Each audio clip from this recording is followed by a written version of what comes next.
Olá, eu sou o Wendel Silveira, professor do Departamento de Microbiologia da Universidade Federal de Viçosa e orientador do Programa de Pós-Graduação em Microbiologia Agrícola e coordeno o projeto financiado pelo CNPq intitulado Diversidade Microbiana e Uso de Micro-Organismos como Plataforma Biotecnológica aplicada à agropecuária, alimentos e ambiente.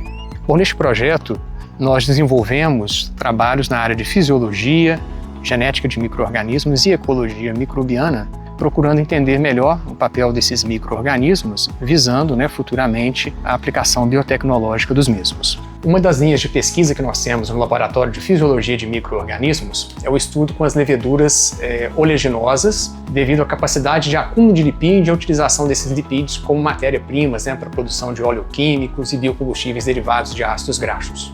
Na tese de doutorado do Dr. Eduardo, nós focamos em duas dessas leveduras oleaginosas, trabalhando com os modelos metabólicos e com genômica funcional, para identificar, entender melhor o seu metabolismo e identificar formas mais apropriadas para fazer o melhoramento genético dessas leveduras, visando a sua aplicação em biorefinarias no contexto de bioeconomia circular.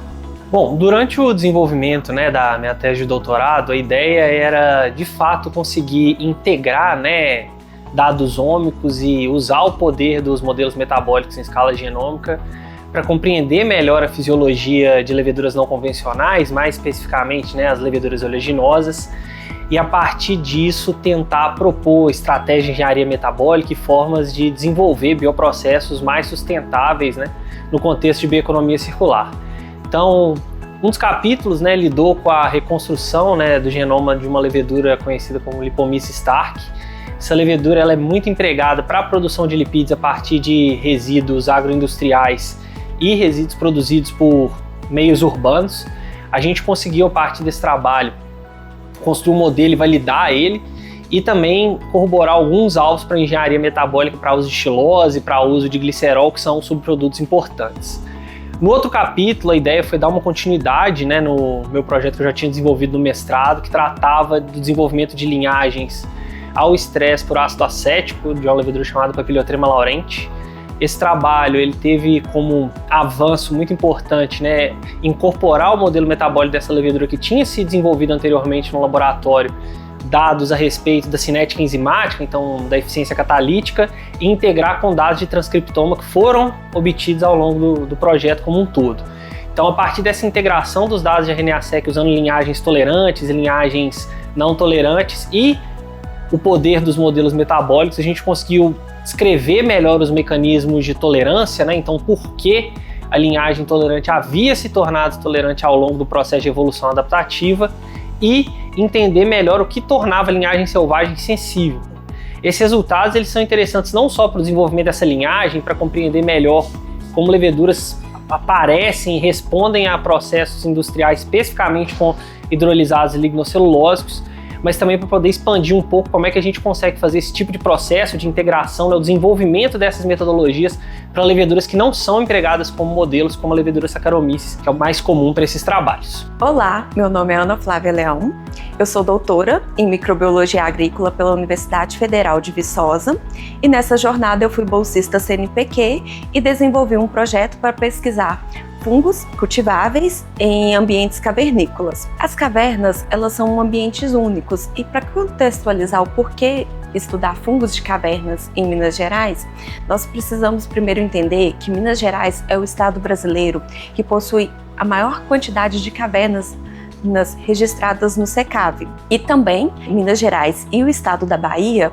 abrigam a única cordilheira brasileira, a Serra do Espinhaço. E a Serra do Espinhaço ela é caracterizada por apresentar uma vegetação de campo rupestre muito rica de biodiversidade e é reconhecida pela Unesco como Patrimônio da Biosfera. Então, juntando as cavernas, que são um ambiente extremamente único, por apresentar características como uma delimitação espacial, uma abertura ali entre a rocha com um limite de espaço, a ausência da incidência de luz solar direta e escassez de nutrientes.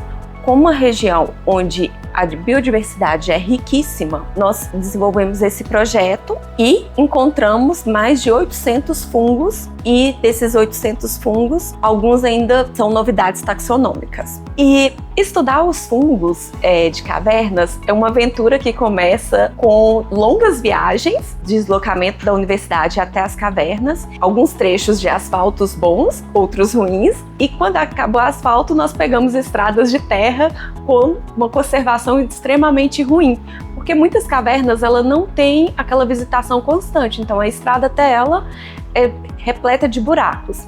E quando acaba essa estrada, vemos andar mesmo pela mata ou em canga ferruginosa, como já andamos, atravessar riachos, toda essa aventura para conseguirmos chegar às cavernas e ali coletarmos as amostras para trazer para o laboratório. Dentro das cavernas, nós coletamos diversas amostras, como raízes, amostras de fezes de animais quando eles estão ali presentes. Em algumas cavernas também que estudamos, tinham micélios fúngicos crescendo sobre a rocha e eles foram coletados. Coletamos amostras de sedimentos, das partículas do ar que estão ali dentro da caverna, colocando placas com o meio de cultivo para que essas partículas caiam sobre as placas e cresçam depois alguns fungos. Coletamos também amostras de serrapilheiras. Muitos fungos acabam entrando para o ambiente cavernícola através da serrapilheira. São fungos que estavam ali na mata que cerca as cavernas e acabou entrando e se desenvolvendo no ambiente cavernícola através dessa serrapilheira. Então estudar ela também é importante para conhecermos esses fungos que estão adentrando o ambiente cavernícola. Após a coleta, essas amostras elas são trazidas para o nosso laboratório e aqui processamos através de técnicas de isolamentos os fungos e após esses fungos serem isolados, nós começamos a parte de identificação.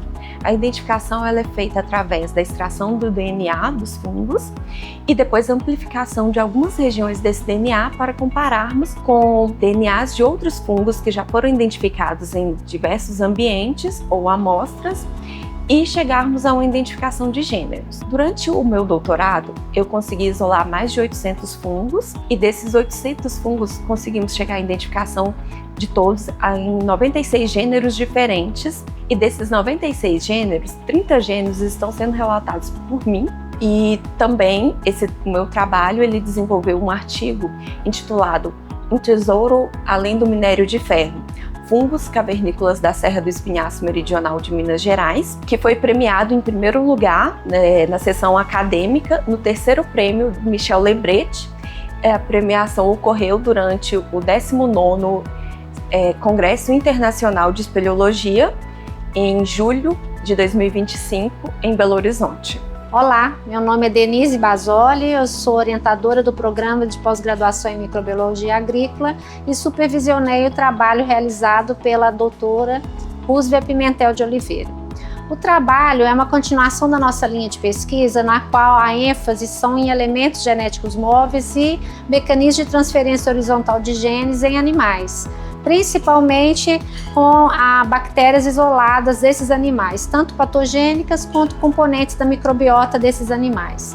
O alvo foram suínos clinicamente saudáveis e a particularidade da pesquisa é identificar marcadores genéticos de resistência a antimicrobianos em animais que tiveram acesso à alimentação e aditivos como, na verdade, antimicrobianos e ali outro grupo controle sem contato com agentes antimicrobianos. Eu sou a Rúsvia Pimentel Oliveira, sou doutora em microbiologia agrícola pela Universidade Federal de Viçosa, no qual concluí meu doutorado sendo bolsista da CNPq.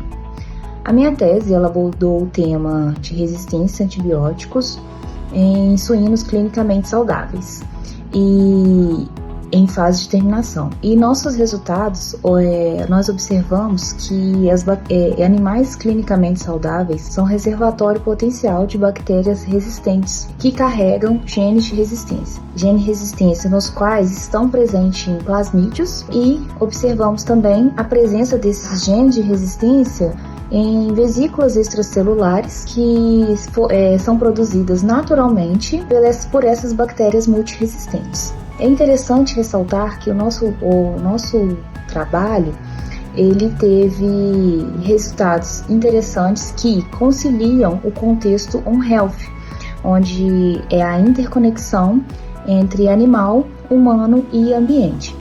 Assim, nós observamos os genes, esses genes de resistência que são relacionados à resistência a beta-lactâmicos, principalmente, que é uma classe de antibióticos amplamente utilizada tanto na prática clínica humana quanto na animal.